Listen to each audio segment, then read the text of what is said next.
Boker Tov, Girin. Ma shlomchem. Oh, that's a good solid. Well done. Okay. No one said Ra or no one said Tov Me'od either, except I thought Kempis might with a daughter, a new daughter. Now that's child number 4, isn't it? And do you know the Hebrew word for 4 now?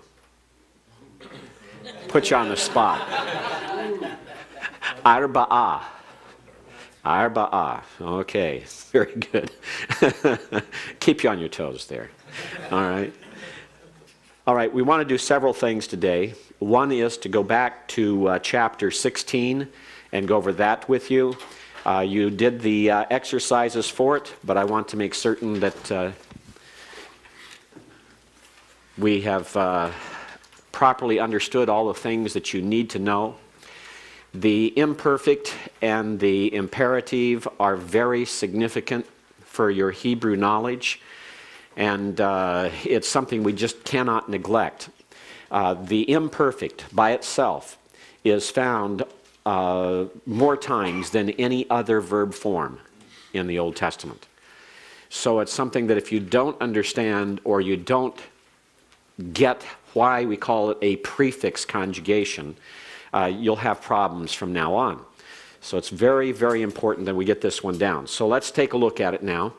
As we look at the imperfect, first of all, it has been traditionally called the verb form that shows that something is incomplete or moving toward completion. Now that is not a correct view of the imperfect. It may, in some cases, refer to something that is incomplete, but it is not always incomplete. In fact, we could argue that incompletion comprises less than half of all the usages of the imperfect. So we must be very, very careful and cautious here. It's not adequate for us to say, well, the imperfect means incomplete, the perfect means complete or completed. We cannot say that for either one of these. And so as we go through, I'll be emphasizing this and also helping you out with regard to translation. I was very pleased to see that some of you are feeling free enough to try future and present tense and not just past tense with perfects in your translations. And that some of you are feeling also free to use past tense for an imperfect in translation. We've asked you to normally translate the perfect as a past and normally to translate the imperfect as a future, just so that those of us who are doing the grading know that you have properly identified the verb form. But if you do that religiously, the sentences won't make much sense. There'll be times you look at it and say, this just is awkward. Did I miss something here? And that's because of that kind of restriction. So when you feel that it's overly restricted and it doesn't make sense when you translate the perfect as a past and the imperfect as a future, try a different tense with it and work it out. And as we go through that, I'm going to be flexible with you as you experiment. But we've had enough now that I think I can tell, since I've graded number 16, exercise 16 already, that I know that most of you recognize the difference between a perfect and an imperfect. You notice the forms. We'll be doing some parsing later, and you'll have parsing exercises, and we'll reinforce that again. But as of today, I want you not to restrict yourselves to translating perfects as past and imperfects as futures. Okay? I want you to get more flexible with it so that you have a smoother translation and that you have a better understanding of the verb. We just did that temporarily just to try to do that. Now, the imperfect really has to do with reality. It's the idea of a subject or object or circumstances that are more prominent than the action itself. That's because, remember, that the word order in Hebrew is verb first, and then we have the subject, and then the object, which some of you are still having problems with when you're translating from English into Hebrew. You keep trying to change it around and put it in the same order as English. You need to try to put it in the same order as the Hebrew. But as we're looking at that, and we see it, notice that the verb is normally first. But if we have an imperfect form of the verb, such as yishmor, he kept, he will keep, he keeps. As we look at that, notice that we have on that verb a prefix, that yod prefix. And that yod prefix tells you that it has to be a third person. It has to be a third person. It'll be a third person singular or a third person plural. If it's a third person plural, you'll have a suffix that will tell you. But if you have a tau prefix, that tells you second person normally, except for third person feminine singular. And if you have a noon prefix, that tells you first common plural. And if you have an olive prefix, that's always first common singular. So the yod tells you the person that you can expect. So the person, or the subject of the verb, is attached on the front of the verb, which violates this order because it's actually putting the subject ahead of the verb. Here's the verb here, and this is the subject indicator, the prefix. And so since the subject is being indicated prior to the verb in this verb form, then it tells us that there's something other than the pure action of the verb that has our attention or should have our attention. And it can be a number of things. It can be on the subject by context, it can be on the object, it can be on circumstances, or it can be on the nature of the action itself, because the imperfect looks at the internality of the action. And here's what we're talking about here, the normal word order. And as we try to look at this verb, we find the imperfect has a wide range of usages. It's the most difficult verb to pin down for usage because it can also take upon itself various moods. For example, the subjunctive mood, what we call the jussive in Hebrew. He would keep, he should keep, he could keep, he may keep, he might keep. All of those can be involved in this verb meaning, and that's to be determined by context, not by form.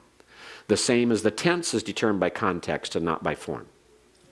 So all this does is signal that there's something other than the action of the verb itself that is the focus, or it's the kind of action, or it's the mood of the action, and all that has to be determined by context.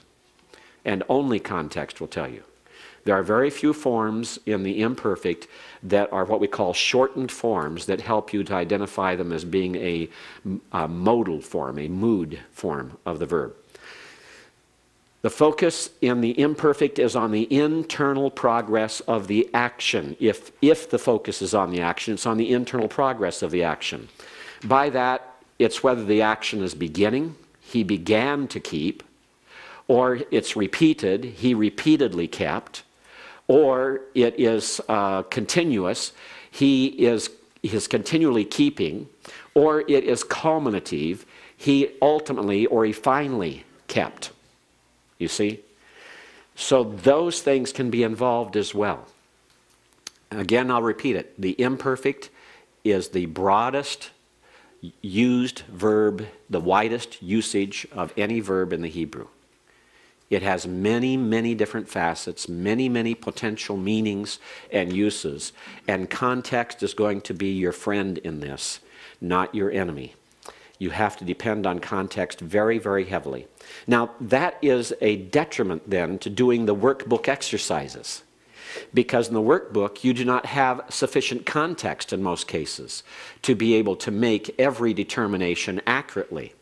Once you see the sentences in their individual contexts, you might choose to translate them very differently than you have done in the exercises themselves.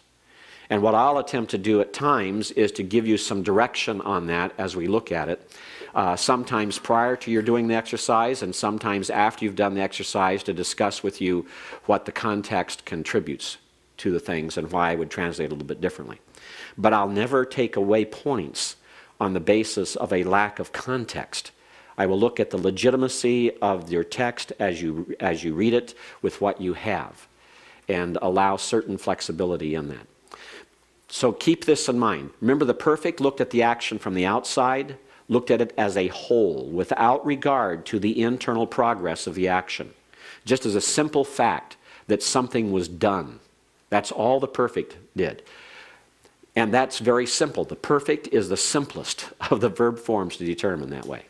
But the imperfect, oh, what a world is opened up. We've got different kinds of action, we've got different kinds of mood, we've got different focuses that it can bring to the sentence, different emphases that it might draw our attention to. There's so much involved that it's difficult to tell all of it. So we have the repeated, the habitual, the in progress, the completed. All of those are different types of action that the imperfect might have in a context. And again, context determines it. Modal nuances, the subjunctive, what we call the jussive, the time, all this determined by context. You'll hear me say it over and over again, especially next semester, and then in OT 603, Introduction to Hebrew Exegesis. In Hebrew, it's context, context, context. It's like in real estate. Location, location, location. All right? It's the same thing in Hebrew. Context is the 500-pound gorilla that rules the roost and drives the meaning of what you translate. So watch that very carefully. Now, let's talk about the forms of the verb. First of all, using shamer as the example, remember in Hebrew we have a triliteral root, means 3 letters. The roots are normally 3 letters. There are quadriliteral roots, 4-letter roots that exist. There are even 5-letter roots. Most of those are borrowed from other languages, like Persian, for example, or Aramaic. But when we look at these roots, keep in mind we're looking normally for 3 consonants that form the main root.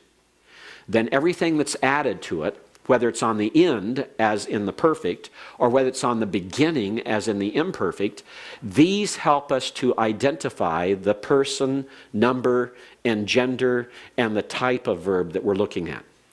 The imperfect is a prefix conjugation, so the prefixes are very important. So here with yishmor, we have a yod prefix, third masculine singular, he will keep. Third feminine singular changes that yod to a tau.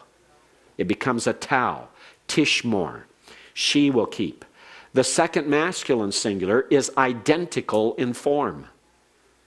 So when you see tishmor and you're asked to parse it, and it's not in a sentence, it's isolated and by itself, you have to give both parsings.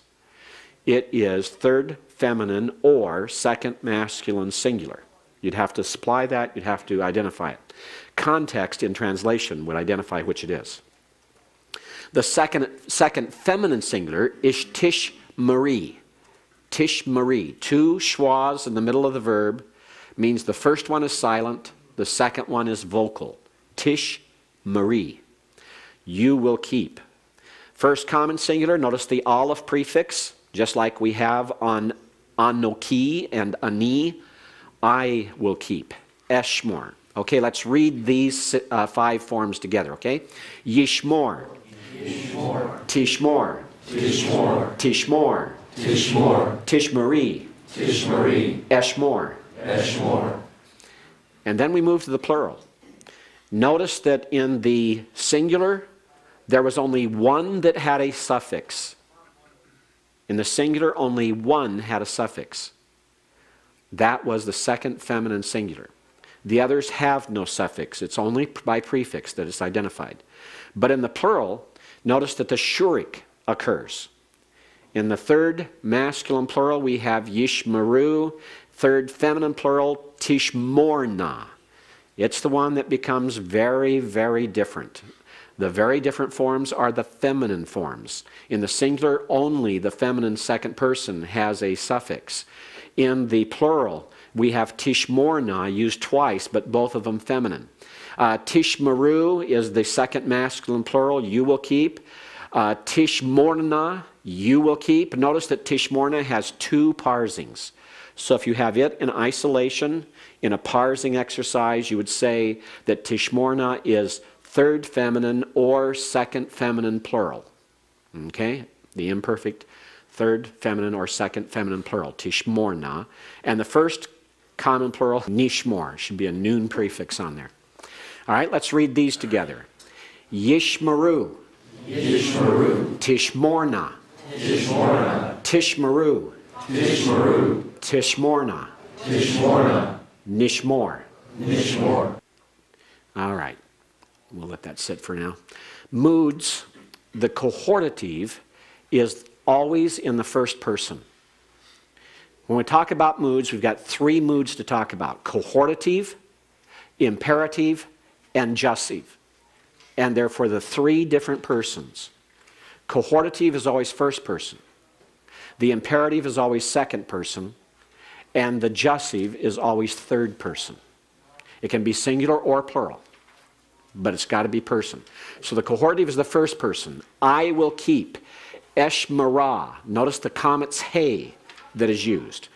The comet's hey is not always used. It can have the idea of determination. I will keep is the idea. It's not just a simple future. It's the idea of determination. I will keep. Let me keep. Be the same form, but by context be an idea of permission. I want to keep. That's by desire. That's desire. Again, by context. I may keep. That could indicate your own volition, or it could indicate the idea of potentiality. We will keep, and you do the same thing in the plural. We will keep, meaning we determine to keep. Let us keep. We want to keep. We may keep. Those are all legitimate translations of the cohortative. And again, you choose which one by context. Context is what determines it. Okay? John, question? The cohortative is always first person. Is a first person imperative or imperfect always cohortative? No. The first person imperfect is not always cohortative. Cohortative will be determined by having a comet's hey on the end of your first person imperfect, or by a na attached at the end. For example, we'd have here Eshmor na. That would also indicate a cohortative. But it can occur as just Eshmor and be determined by context, or Nishmor, the plural, and determined by context. But the cohortative idea is a minority of the first person imperfects. The majority of them will be just a simple verb. I keep, I will keep, I have kept, or whatever. But the cohortative is determined either by form, a comet's hey on the end, a na on the end, or just by context. Okay? All right? Everyone understand this? The cohortative has to do with first person only. First person only. It can be singular, it can be plural. Now, let's move to the third person. The third person is what we call jussive. That's what we learned in the Greek as subjunctive. Subjunctive. In the Hebrew, we just call it jussive. They are exactly the same. Subjunctive or jussive are identical. It's the same meaning. All right? We just, in Hebrew, we've used a different terminology. Don't ask me why. Sometimes I think the individual languages, in an attempt to be different, develop and invent a totally different terminology just to confuse everyone and to make certain that you're speaking the same language, you're talking about the same language. So these are found only in the third person. So you can have a permissive idea, permission, let him keep. It can also be a mild decree, like let light come to be. When God says that, it's a jussive form. And it can be a decree, but if it's person speaking, it can be a mild decree. He may, should, could, would, might keep. Those are all possible. Let her keep, when you have a third person feminine singular, has all the same things. The plural, let them keep. Let them keep. She may keep. She should. She could. She would. She might. They may. They should. They could. They would. They might. All are potential. Okay? All of these can be involved. How do you determine again? Context. The form does not tell you which of these translations to choose. Context and context alone tells you which translation to use. So the third person is jussive. What's the first person called? Cohortative. What's the third person called? Jussive. And then we have the imperative in the second person. What you do is the imperative is formed on the basis of the imperfect. And this is true in the cow, in the nifal, in the hifil, the hafal, the piel, the pual, and the hithpael. It's across the board. All imperatives are formed on the basis of an imperfect form in each of those stems. So we take the cow. We have second masculine singular as tishmor. We take that tau off, and we have shamor. That is the masculine singular imperative. All you do is remove the prefix. Just remove the prefix, and you have the imperative. Keep. Now notice, when I gave the parsing there, ms, I don't put two ms. On the imperative, you never have to indicate the person. On the imperative, you never have to indicate the person. Everyone knows imperatives are second person. Take the second feminine singular, tishmari in the cow, take off the tau, and it creates a problem for us. What's the problem? Two schwas cannot stand together at the beginning of a word. So what do we normally do? The first schwa becomes a hirik. So that ends up with shimri. Shimri. All right? So that's how we form the feminine singular, keep. The plural, the same way. Tishmaru is the second masculine plural of the imperfect in the cow. We take off the tau. We have the same problem with two schwas. Make the first one into a hirik. And then we have the form of the masculine plural imperative. Feminine plural, tishmorna. Take the tau off. The initial schwa is not a problem. Shemorna. Keep. All right? So you can figure out what the imperative is for any of the 7 different stems of the Hebrew verb just by looking at the imperfect of the second person. Take off the prefix. And if you end up with 2 schwas in a row, change the first one to a hirik. That's it. That's all there is. That's all that's involved in it. This is another reason why we say that the imperfect is so significant and so important, because it is also directly related to the imperative. The 2 verb forms that are most closely related are the imperfect and the imperative, because they are identical in form except for that prefix. The prefix is taken off in the imperative. Everyone understand that now? It's the easiest way to remember the imperative. Just take off the prefix on the imperfects of the second person, and you have the imperative form. Let's read these together. Shemor. Shemor. Shimri. Shimri. Shimru. Shimru. Shemorna. Shemorna. Now, negatives. When we have a negative of an imperative, a prohibition, you shall not, or you must not, or never do this, lo is the negative to be used. We'll talk a little bit about al. Use lo. It is the negative for the imperative. Do not keep, never keep, lo shemor. Lo shemor. Feminine singular, lo shemri. Masculine plural, lo shemru. Feminine plural, lo shemorna. Okay, these are the 10 commandments are given. The negative ones are given with lo. Why? It is what we call the objective permanent negative. Lo is the objective permanent negative. In many contexts, it has the idea of never. It is that permanent. For example, in the Hebrew, when Joshua in chapter 1 is saying, do not be afraid, he does not use lo, because he's not saying never be afraid in any situation.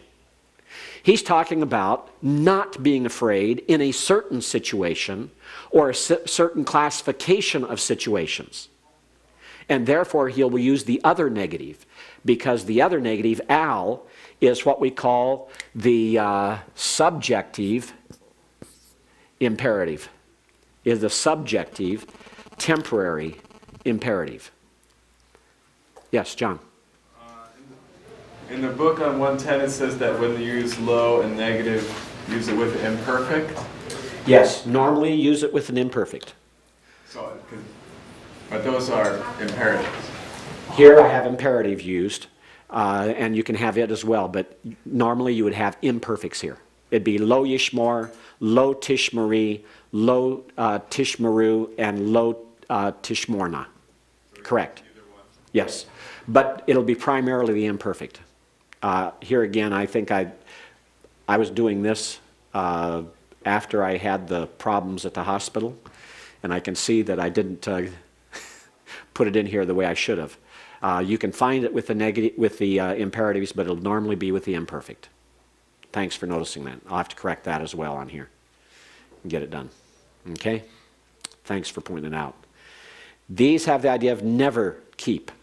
The negative with al, and here again it should be the imperfect is used because al is never used with the imperative. Al is never used with the imperative. Al is used only with the imperfect.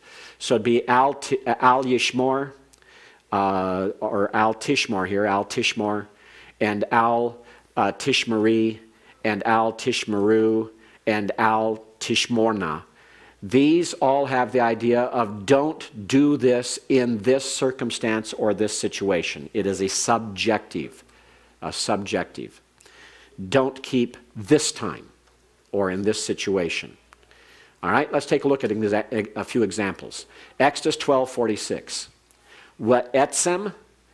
What do you recognize from this? You recognize the and, right? Tom said that right away back there at the back. All right. Who knows what etzem means from your vocabulary? Bone. Bone. Franz had it there. Okay, bone. And a bone, lo tishbaru vo. What's shavar mean? Break. Okay, so it's saying a bone you shall not break in it. Okay, the idea is never, and never break a bone of it. It has to do with the Passover lamb. The Passover lamb. Not a bone is to be broken on the Passover lamb.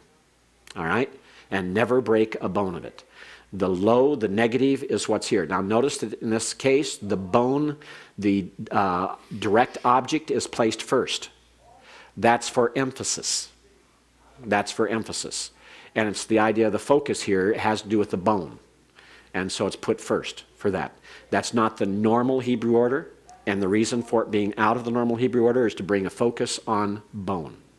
Now in the context, and I'd have to look at the entire context to see, sometimes it's what we call a disjunctive clause, where you have a while plus a non-verb that indicates that this is a parenthetical statement or a contrast. And we'd have to look at the context to know exactly what that is. But for the time being, we know that etzem is the focus. Etzem is the focus. Okay?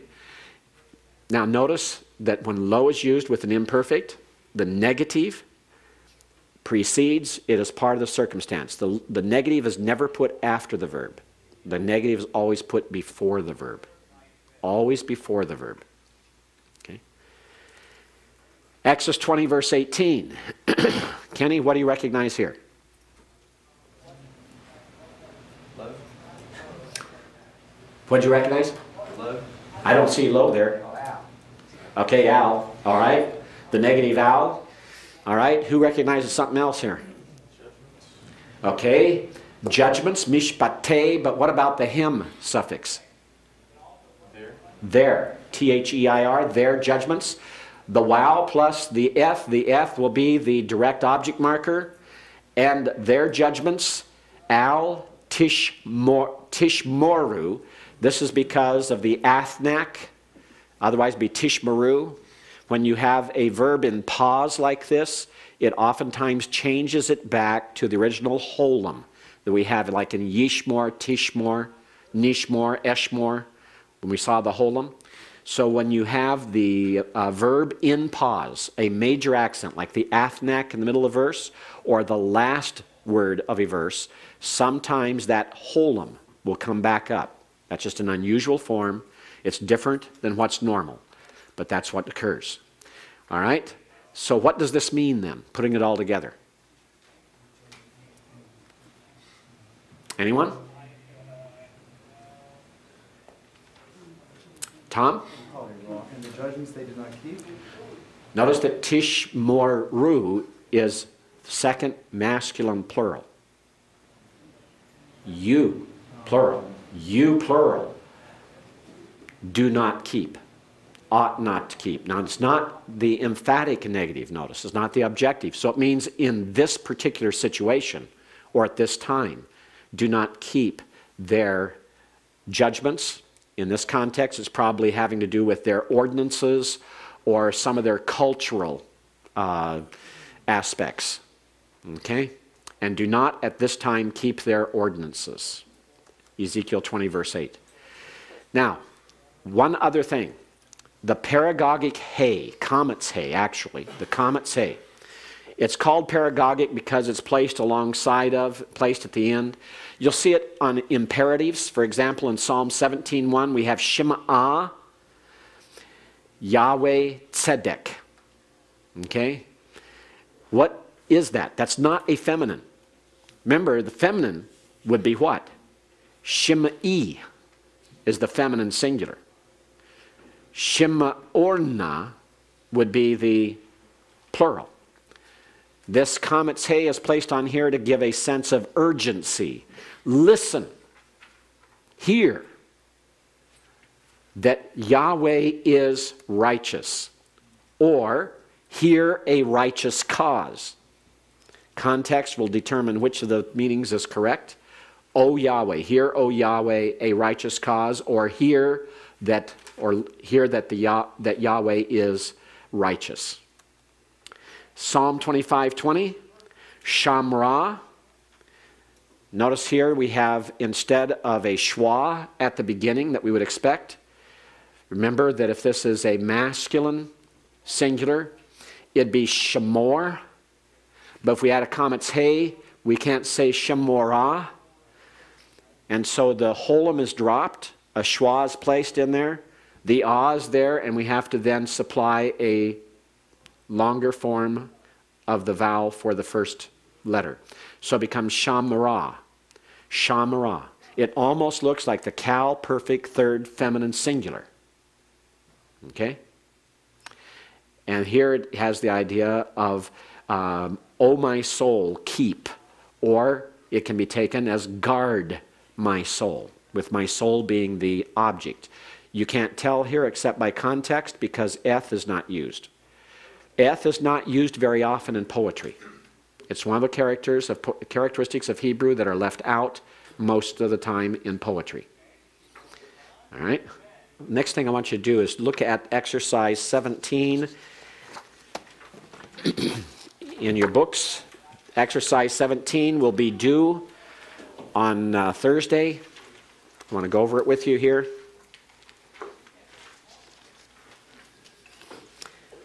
You have two charts to fill in. You're given the verb root, and then you're to give the participle parts here. Like on akal, the masculine singular would be okale, okale. And you'll see these charts also in your book in chapter 17. So all you have to do is keep that open and just follow the pattern that is given in your book in chapter 17. Akal becomes okale in the masculine singular, and just follow on down through and just add in there. And if you do each one, if you take the masculine singular, do all the verbs here in the masculine singular. Okay? And then in the next, do the feminine singular, and then the alternative feminine singular.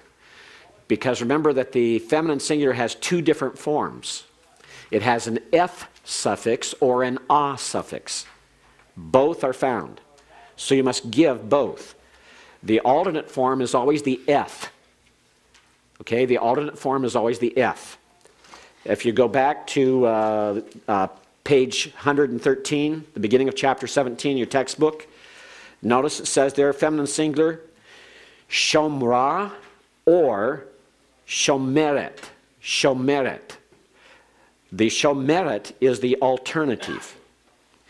When you have yashav, you have yoshva is the normal form of the feminine singular. Yoshevet is the alternative form. Okay? So all you're doing is taking that chart that you have on the bottom, page 113, and you're plugging in the forms for all the verbs, those 5 verbs you have in chart A in exercise 17. Okay, everyone got that? And where it says ALT period after the feminine singular, that's the F. That's the F form. That's the alternative, not the A form. The A form is the normal form. All right? And then you go over to page 115, and you have another chart. These are the cal passive participles, the passive participles. Shamur. Notice it has a comets and a shurik. Shamur. Then you go to chart B in the exercises, and you fill in all of those on the basis of the chart on page 115. Notice that in the chart, we've given only the normal feminine singular form. We've left it to you to put in the alternative form. Try to put it in to the best of your ability. It is seldom used. It's one of the reasons we left it out. And that column is not going to be graded. You can put a mark above it right now. It will not be graded. The feminine singular alternative in chart B in the exercises will not be graded. I just want to see what you do with it. See how you look at your vowels and how you put them in, how you judge them on the basis of what you saw in the active back on page 113 for that F form, and just put those in. They are very, very, very rare in the Hebrew Bible for the passive participle. James. On that chart, if the verb starts with the guttural, do you put a compound schwa underneath? Absolutely. If it moves to a schwa, you change to a compound schwa. Remember, a simple schwa will not stay under a guttural. They prefer compound schwa. Okay? All right? And if you go through and look in the book, I believe in the examples that are given, there may be one. Did we give even one example? We didn't give a single example. Go to the back of your textbook. I don't think we gave you an example at all. So let's go back and let me give you one now. Go back to page 113 and look at your chart. And notice that we go to a schwa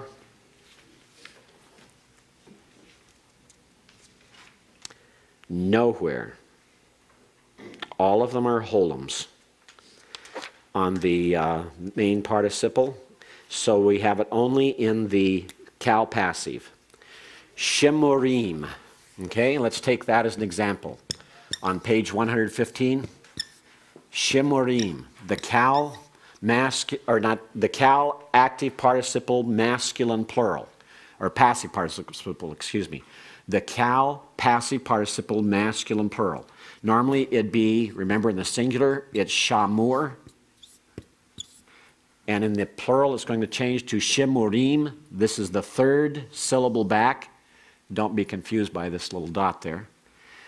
It's going to go to a schwa. So let's take amad as the root.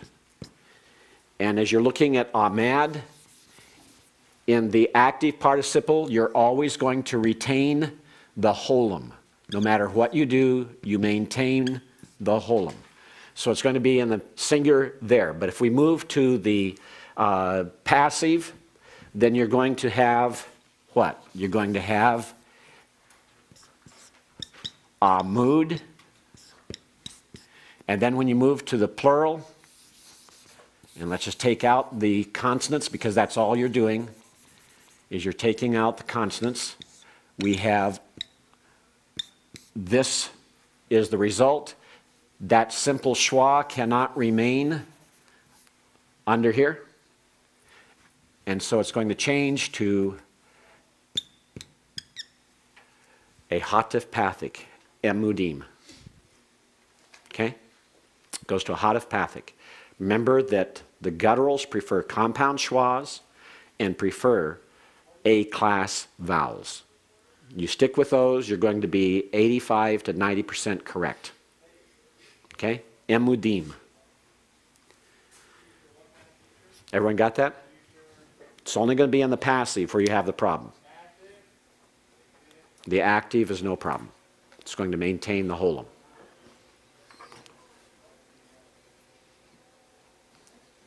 All right? Hatif pathic under the ayin, meme, shurik, daleth, hirik yod, final meme. Any questions?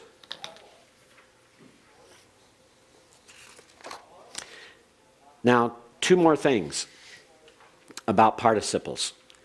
Participles are normally translated with ing when they are continuous in meaning.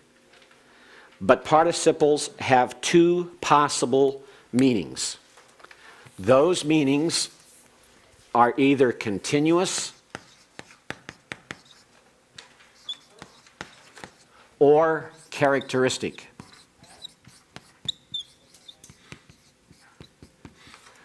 When it's translated in the continuous, you use ing on the end. He was standing. All right? Or if you have omeid, same one. He is standing, he was standing, he will be standing. Tense determined by context. Ing is continuous. Characteristic, you use a present form. For example, participles will be used in such cases as if I look out the window and I see a horse outside, and the horse is eating grass. And if I say to you, look, the horse is eating grass. In Hebrew, we would use okeil, the kal active participle masculine singular. Okay? Hine, sus okeil. The horse, or hasus, the horse. Hine, behold, hasus okeil. And then you'd have the word for grass, which is esev. All right? So you'd be saying, Hine hasus okeil esev. Look, the horse is eating grass. But if I wanted to say, the horse eats grass, characteristically, not that he's doing it right now, but just to make a statement that it characteristically eats grass, in English we use a present tense to say that. We say eats. In Hebrew, it's exactly the same thing I said before for continually eating. Context tells you the difference.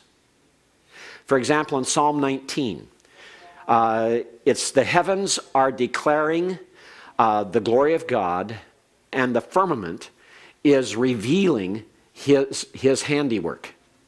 How do we know those two participles in that verse are continuous? Because in the very next verse, the psalmist goes on to say, day after day and night after night.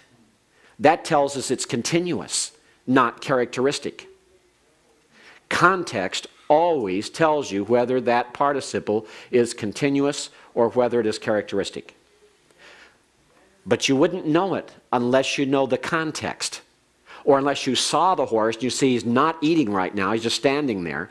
Then you know I'm not saying he is eating grass continually.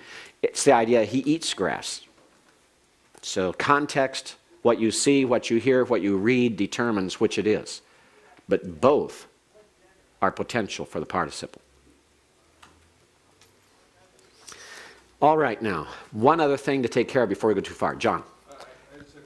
In Hebrew, so you can use a participle in an independent clause, like without another verb. Correct.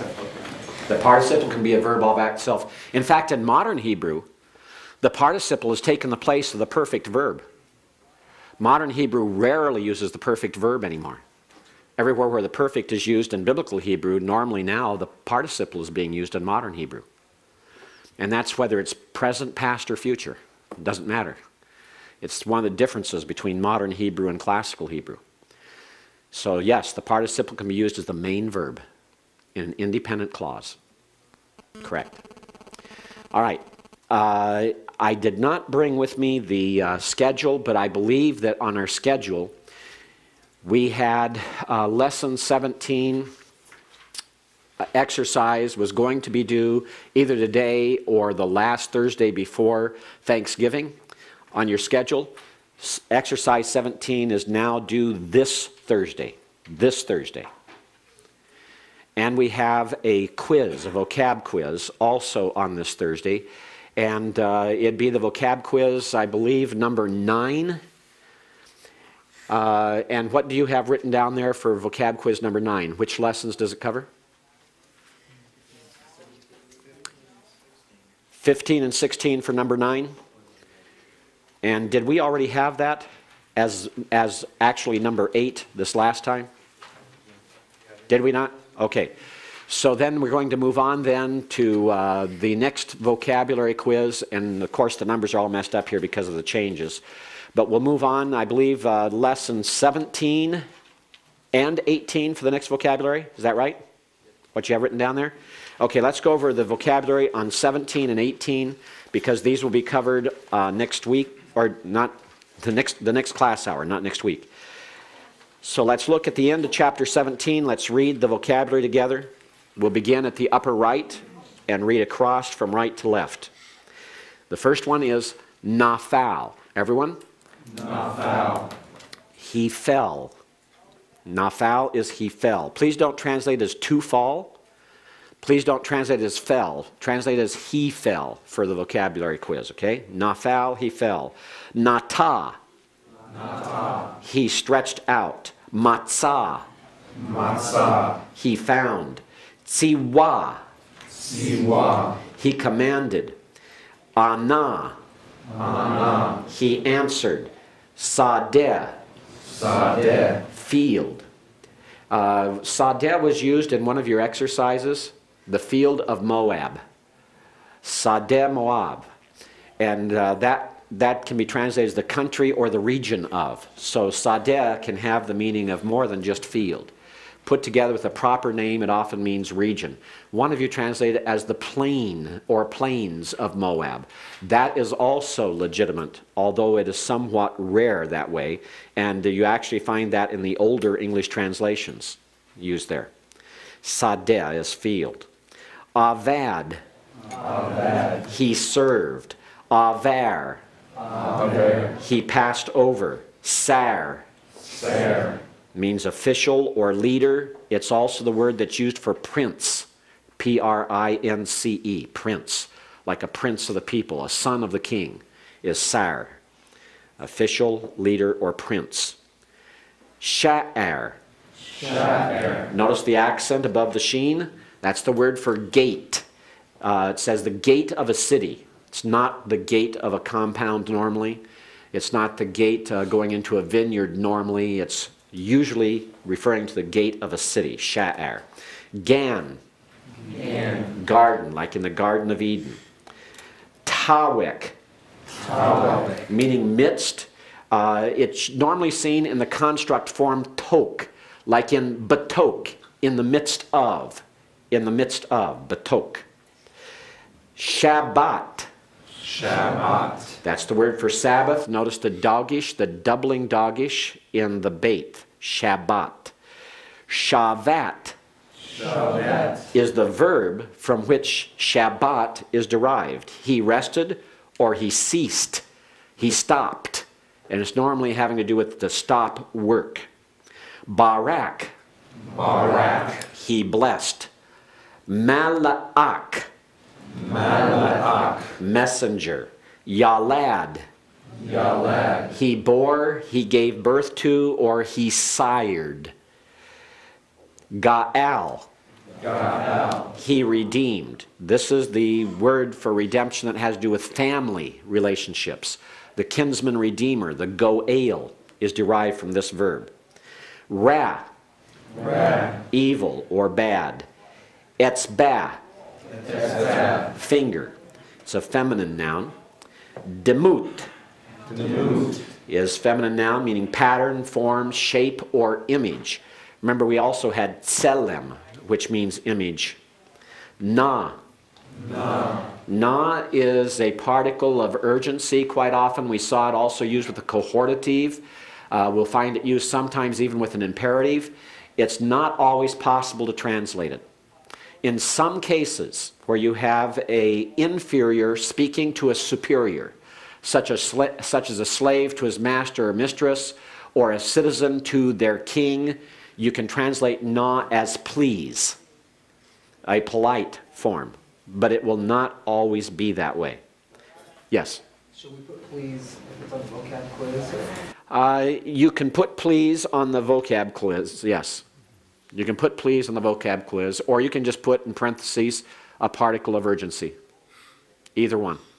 Be fully acceptable. Because many, many times you can't translate it. It's untranslatable. Yesod means foundation or a foundation wall or the base. A base of a wall or a base of a house or building. Yakol. He was able. This is not an infinitive absolute. This is a stative verb. There are several forms of stative verbs. One of them has the holum used in it in place of the pathak that we're used to seeing in verbs. He was able. Karen. Notice the accent on the first syllable. It's a feminine noun meaning horn. It's keranot in the plural, horns. Par. Means a young bull. Mabul means flood or deluge, and this is used in Scripture always of the Genesis flood, of the flood of Noah's day, the great flood, Mabul.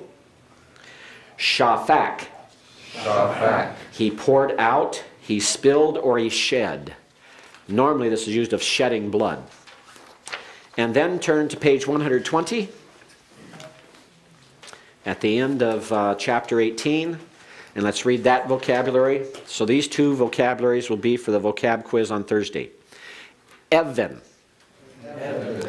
You've often heard or used in perhaps a song, a hymn, Ebenezer, my Ebenezer.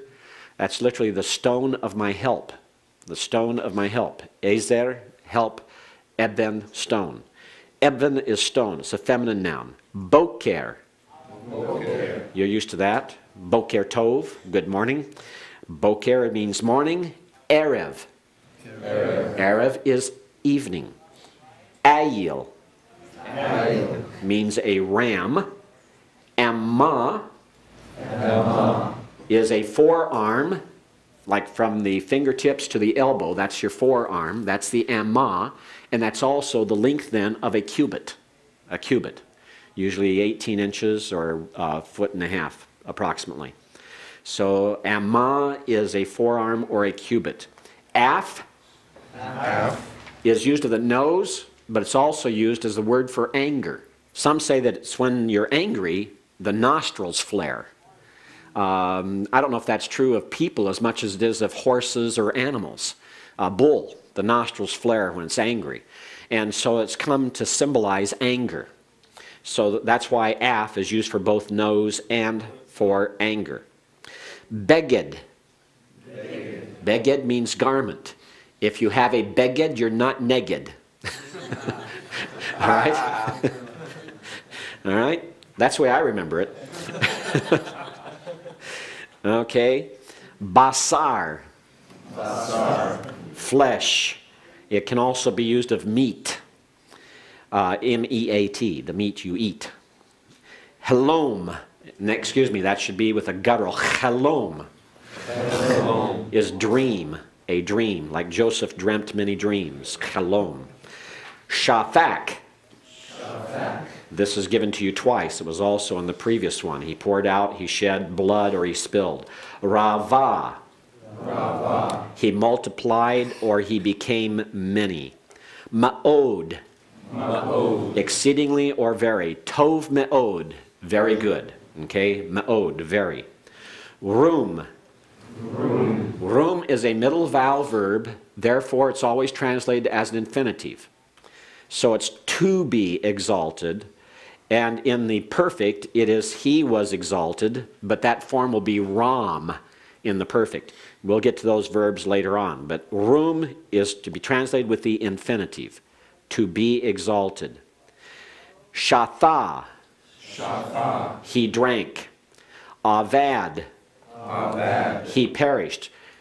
When you talk about Abaddon, A-B-A-D-D-O-N, that's the noun from Avad. Abaddon means destruction, annihilation. Avad, he perished. Chalam. Chalam is the verb for chalom, the noun. He dreamed. He dreamed a dream. Chalam chalom. All right? Batach. He trusted. Bean. To understand. Notice it's an infinitive form. To understand. It's a middle vowel verb. To understand. To understand. Bean. Not bane. Bane, a bait with a tseri yod nun means between. Bean means to understand. Bosh is another middle vowel verb. Bosh. To be ashamed. To be ashamed. The reason I have the, that we have the translation, he was ashamed in parenthesis, you'll notice that's given on all of these. That's just to tell you what it would be translated like if it were a perfect. But your lexical form is the infinitive. Now notice that shachat there does not have any vowels on it. That's because it never occurs in the kal, and so it's not shachat, it's actually shichet. When it occurs in the PL, but it never occurs in the third masculine singular. And so we just remember the root letters, the shin, chet, and tau. Means he ruined, he destroyed, he annihilated. Kavod. Glory, honor, weight, or heavy. And the last word, devash. Devash means honey. That has to do with the honey that you eat, not the honey you're married to. All right? Yes? There's no pronunciation given for it. No pronunciation. Right. That's why we don't have any vowels on it. If you wanted to supply a form that would be used,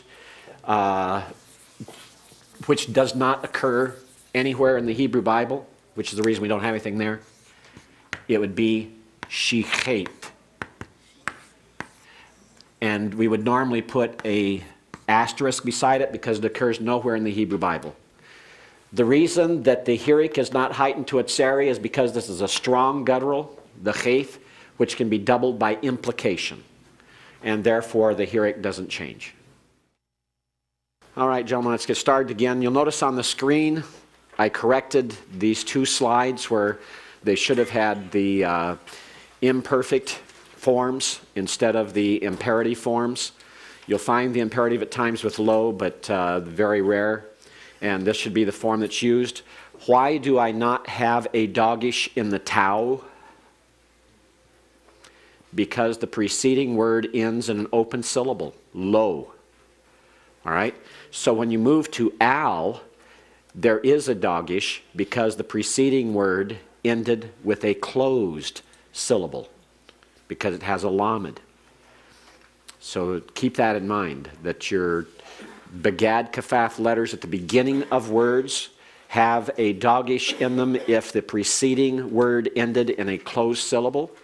They do not have a dogish in them if the preceding word ended in an open syllable. So for some of you in your exercises, when you were talking about the sons of the prophet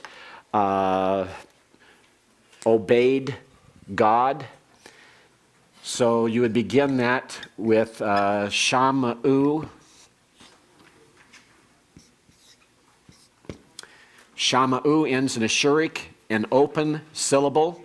And so the sons of B'nai then would not have a dogish in the Beit because you have a shurik before it. And the prophet, Hanavi, and then at the end you had obeyed God, you could have put in the eth there to indicate that it was the direct object, or it could be without it, but Elohim is the way it closes out.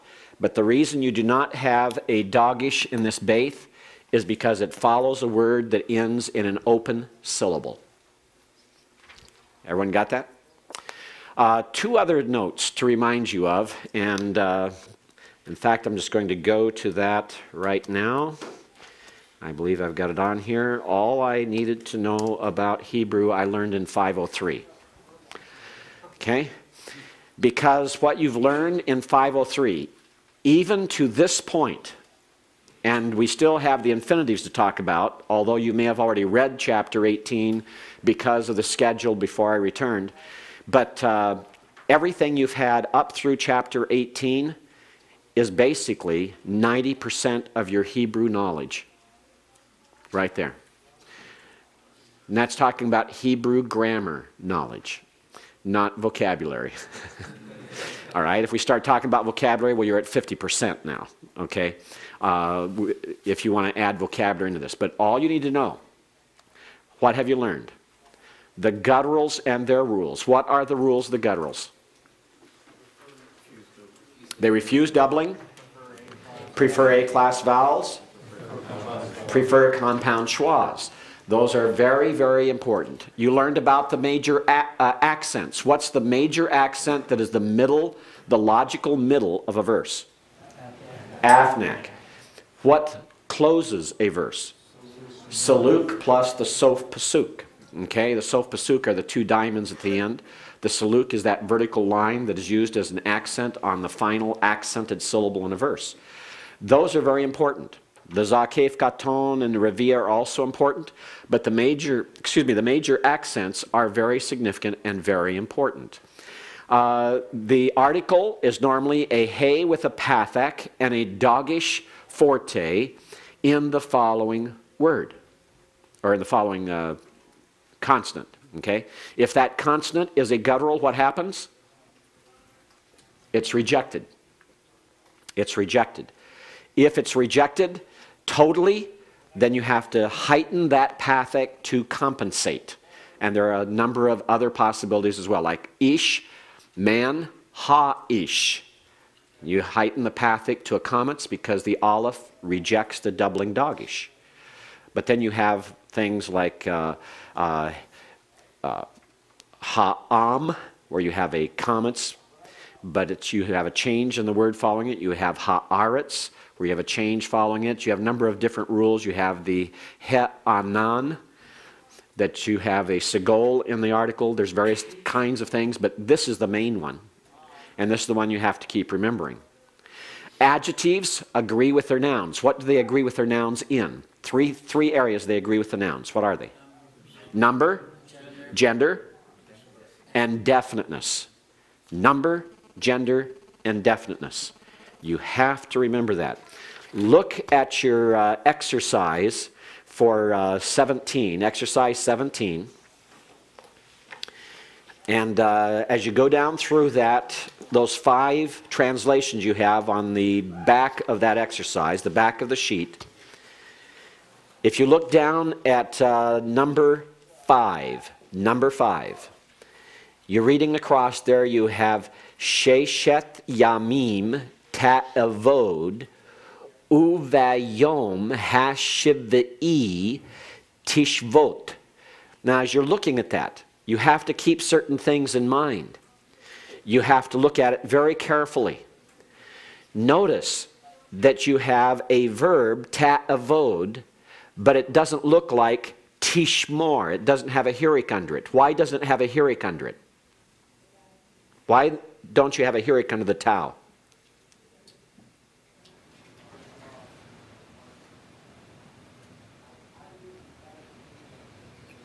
We already covered it in these 4 points I've got up on the screen. You have a guttural. And that guttural has what under it? It has a hatif pathak, right? Because it prefers a compound schwa. Now, when you have that type of situation then, often the vowel preceding will be the same form, except the full form. So here, instead of a heroic, it changes to a pathac because the guttural prefers A-class vowels not only under it, but around it. And so the guttural answers your question there. The holum over the bait there, ta'avod, notice there's also a zakef katon accent. The holum tells you you're still in a cal imperfect, because that holum only occurs in the cal imperfect. And then you go on to vayom hashivai. What do we know about vayom? Tell me everything you know about it. Anyone? Give me one fact about it. Gus, did you say something? Or John? John. So the and. Okay, the and, the is and. Why is it Because it's labial. Because before a labial. The baith is a labial. All right? Why doesn't the baith have a dogish in it? Open vowel. The shurik is an open vowel. All right? What is the pathac under it? It's the article. Notice you also have the doubling dogish in the yod. All right? So you have in the. Okay? Everyone recognize the word yom? Day. All right? Now what about hashivai? It has a definite article. This is an adjective. And the adjective agrees with its noun in what? Definiteness, gender, and number. All right? So watch that as you're translating this. Now there's going to be one kicker here. And that is, there is one class of words in Hebrew that modify masculine nouns with a feminine adjective and modify feminine nouns with a masculine adjective. What class of word are we talking about?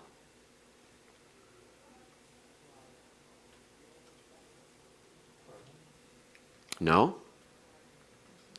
Numbers. Numbers.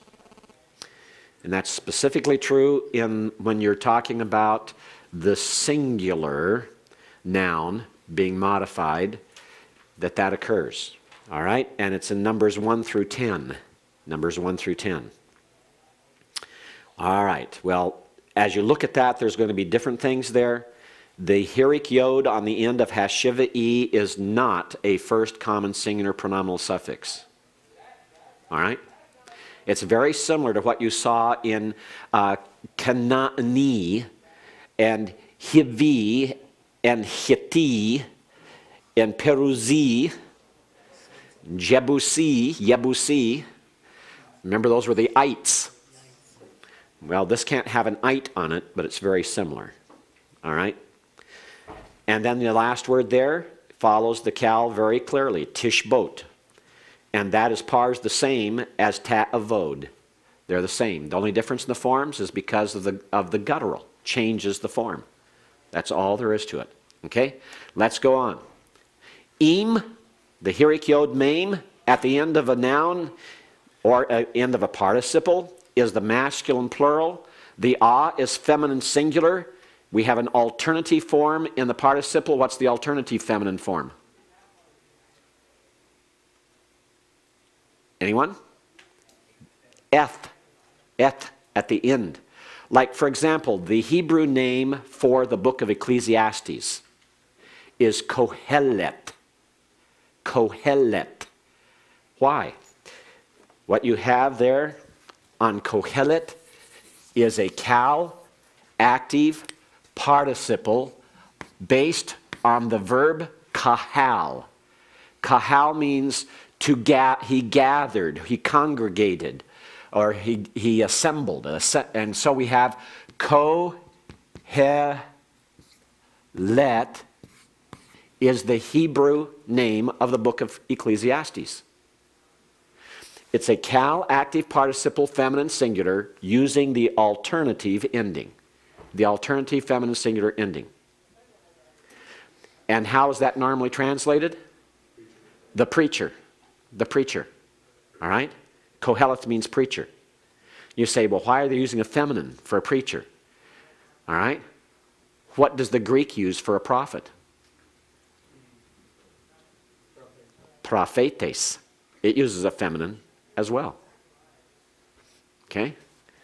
So the feminine form, the reason for this is that the feminine form, like with the alternative F ending, in the cal active participle is often used for vocations. For vocations. All right? The oath ending is feminine plural. So we've had im, oath, alternative F for participles. Those endings are something you should recognize.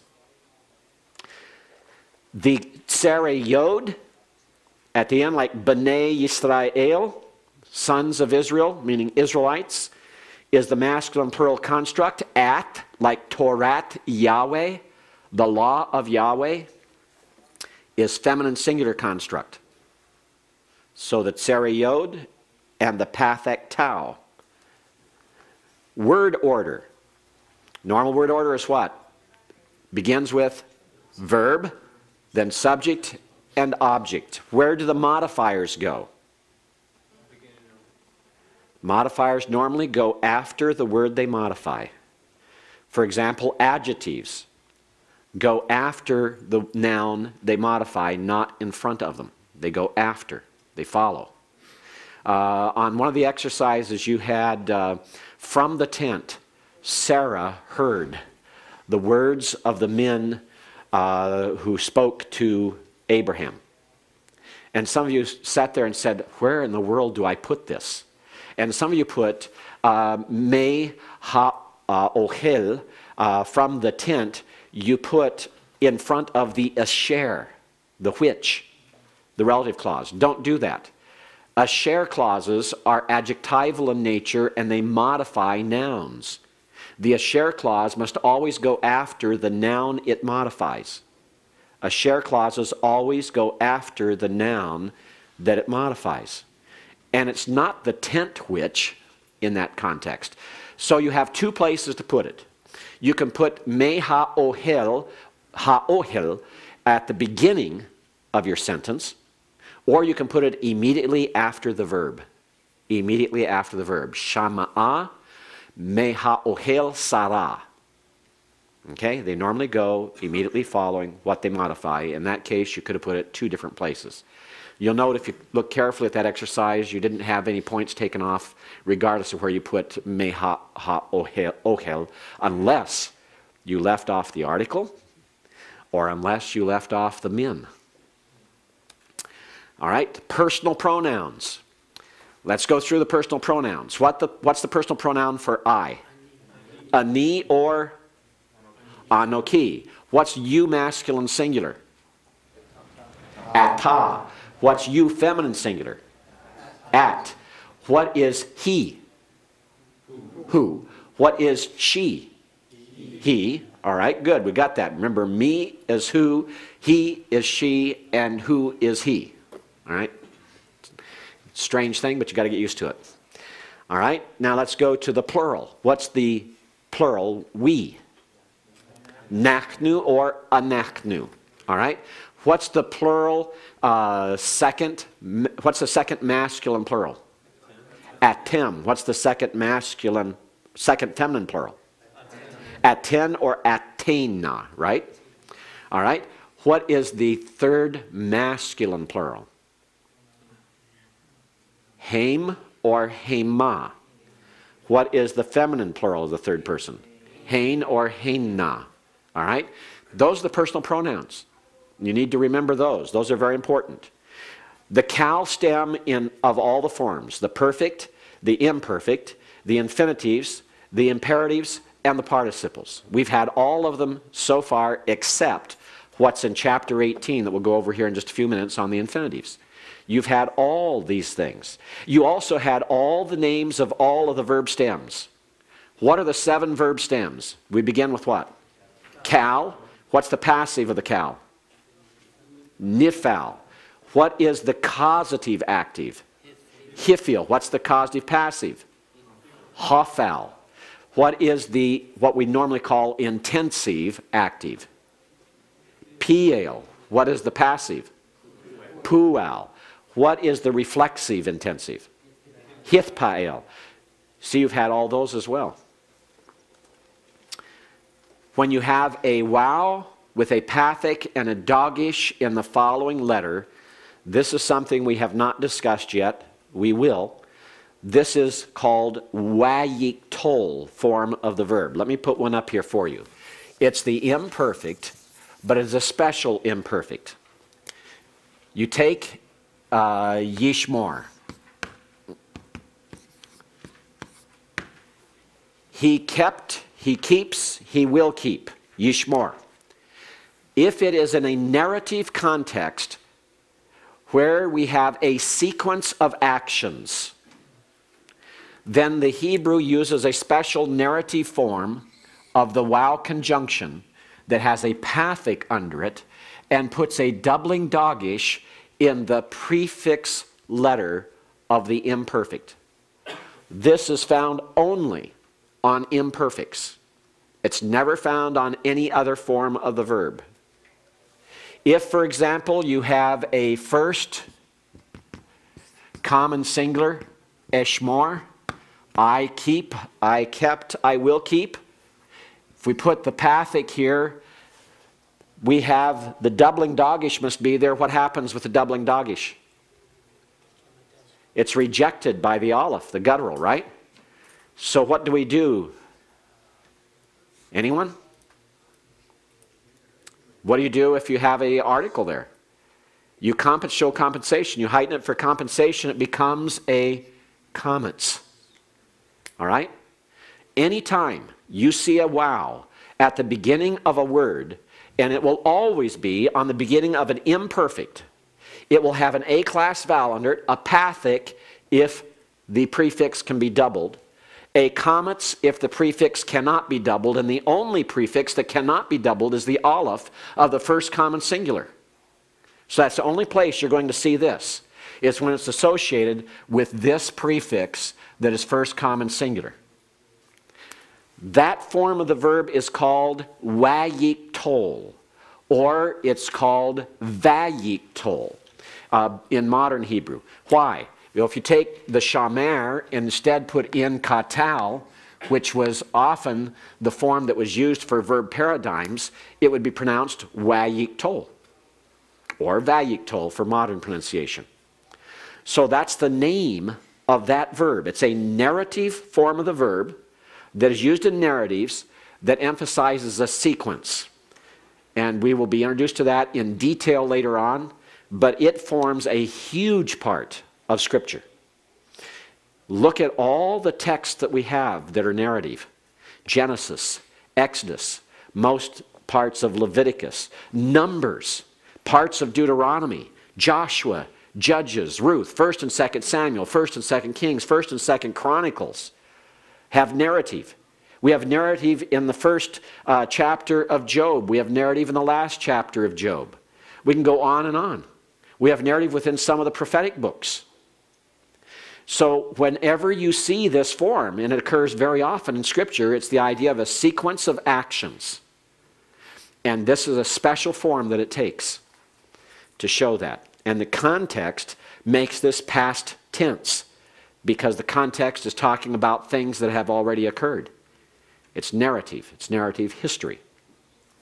And that form is called wayiktol. That's the one we haven't covered in any great detail. But you'll notice that we have now covered a large part of these things, and there's only that one that we haven't covered in any detail yet. The u is a plural suffix on verbs. When the u is on the end of verbs, it's a plural. When you have, and this, what happened is on my computer I have this automatic capitalization, and it wasn't turned off. That should not have a dogish in it. It should just be a wow with a schwa under it. I have to go back, and when I do that and type it, I need to hit a Control-Z to get it to undo. But that should just be a wow with a schwa. It's a simple conjunction. Notice the prepositions. The beith preposition, the kaf preposition, the lamed preposition, the min, meaning from, al, upon, over, against. Remember, al can mean against. Don't forget it. Remember, the lamed preposition can mean to as well as for. El, unto, and into. All right?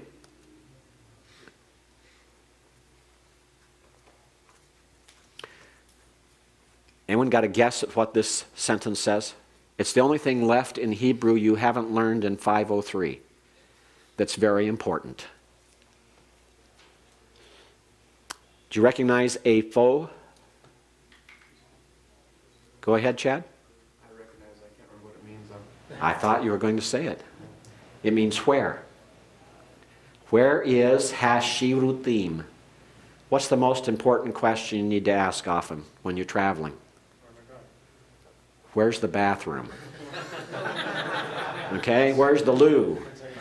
Okay, where's the water closet? Where's the restroom? Where's the toilet? Okay, Efo hashirutim is how you say that. That's the only thing that's important that you haven't learned yet. All right? But this completes everything. Notice there's only one thing there, and this is 90% of the grammar knowledge you need to read Biblical Hebrew. And we've already covered it. That's why you're spending so much time now in translation, re-emphasizing the lessons you've learned, and learning vocabulary, and then learning to recognize some of these verbs that you've only heard about so far in their names, like the nifal, the hifil, the hafal, the piel, the pual, and the hithpael. We'll get to those. And how to handle things that have weaknesses, weak forms in verbs. How do we handle those? How do we repoint the middle vowel verbs that are so strange, that we translate as infinitives on vocabulary quizzes? Those things are yet to come. But you've had 90%. You can pick up a Hebrew Bible now, and you can turn anywhere in that Hebrew Bible, and there is 90% of the information, minus vocabulary, 90% of the information that's on that page in the Hebrew, you can already identify if you've learned the lessons well that you've had thus far. Okay?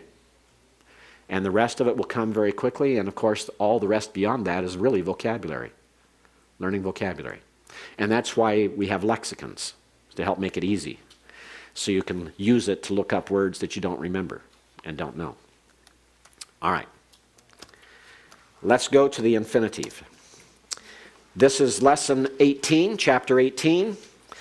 It's one you should have read or should be reading by Thursday, so we can go over it again on Thursday. And we're just going to very quickly begin it here. An infinitive usually is translated either as an ing word, which you're familiar with regard to participles, or a to verb. To rise, to stand, to be ashamed. So if you have an infinitive of shamer, the infinitive is going to be translated as keeping or to keep. The Hebrew has two infinitives. An infinitive construct. It's called construct because you can add endings to it, and you can put a prefix on it of a preposition. And it takes the prefixes and suffixes. The infinitive absolute takes absolutely nothing. It stands absolutely alone. The infinitive absolute is the purest form and the strongest form of the Hebrew verb possible in the Hebrew language, because it stands totally and absolutely alone. It has no prefixes, it has no suffixes. Its focus is purely on action and action alone, because it does not express gender, it does not express person, it does not express the nature of the action. It is pure action. All right? So the infinitive absolute stands absolutely alone, whereas the infinitive construct can be constructed with prefixes and suffixes. The prefixes are normally prepositions. The suffixes are normally pronominal suffixes. The infinitive construct, lishmor, there you have a lamed preposition on the front of it. To keep, keeping. Notice the form is identical to that of the imperative. The cal imperative, masculine singular, is identical in form to the infinitive construct. So when you learn how to form the masculine singular imperative, you've also learned how to form the infinitive construct, because they are identical in form. Context will tell you, and often it's because of that lamed on it that will tell you. Lishmor, to keep. F Derek, the way to Eitz, the tree of life, Hachayim. Here Derek is actually in construct with Eitz, to keep the way of the tree of life, literally, or to keep the way to the tree of life, out of Genesis chapter 3. The infinitive absolute has the form just like absolute. What's the first vowel in the word absolute? It's an A. What's the second vowel? O. Ab, A-B, so, S-O, okay, absolute. Keep that in mind because those are the vowels in the Hebrew infinitive absolute. Shamor, A-class vowel, O-class vowel. And the O-class vowel can be written fully or short. When we get involved in these, we get into what we call the CIA twins. And we'll just have just a minute here to cover it. CIA stands for cognate. The C for cognate. Cognate means related. It's related. Infinitive absolute. We have a pre-positive intensive, the PI twin. Shamor, and that for some reason the comments isn't on there. Oh, I know why. It's another thing I've got. I've got curly quotes turned on my computer. And so when I type the comments, it will become this accent if I don't put the Control Z in, and I didn't put it in. Typed it too fast and didn't look at it. Shamor Tishmarun. Notice they're both Shamor, Cal, infinitive absolute. Tishmarun is the Cal imperfect. They're both from Shamer. That makes them cognate. They're from the same root. They're from the same root. The Shamor, infinitive absolute, precedes Tishmarun, the imperfect. Eth mitzot Yahweh Elohechem. And this is, you shall surely keep the commandments of Yahweh your God. The same form is found in you will certainly die. You will surely die. Mot tamut in Genesis chapter 2. All right. The other one is the PC, post-positive. And it's like this. You put the ekaltem is the cal, perfect. Second masculine plural of akal, followed by the cal infinitive absolute akol means, and you shall keep on eating. That's why it's post positive continuous. Post, after, positive, position. Pre-positive, before, pre, positive, position. So the shamor, the infinitive absolute before is intensive. The infinitive absolute following the cognate verb is continuous. We'll come back and cover that again. Go over it. It's very important. It has some very important sections of Scripture to look at in which this has a key meaning. It's exegetically significant.